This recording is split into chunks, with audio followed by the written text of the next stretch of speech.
இன்றைய தினம் திருவண்ணாமலையில் ஒரு மாணவன் உட்பட 4 பேரை திருவண்ணாமலை போலீசாரினால் கைது செய்யப்பட்டனர். அது என்ன காரணத்துக்காக என்று பார்த்தால், ஒரு மாணவியை கூட்டு பாலியல் வன்முறை செய்ததாக குறித்த மாணவன் உட்பட 4 கைது செய்தனர்.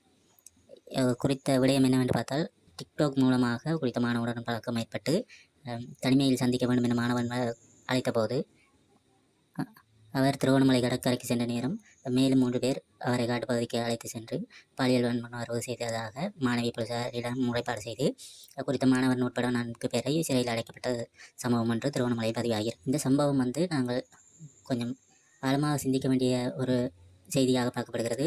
தற்காலத்தில் அனைவரது கைகளிலும் தொலைபேசி காணப்படுகிறது. இந்த தொலைபேசியானது நல்லதுக்காகவும் கெட்டதுக்காகவும் பயன்படுத்தப்படுகிறது. தற்காலத்தில் மாணவர்கள் அதிகளவாக தொலைபேசியினை பாவிப்பது கண்டறியப்பட்டு கொண்டிருக்கிறது.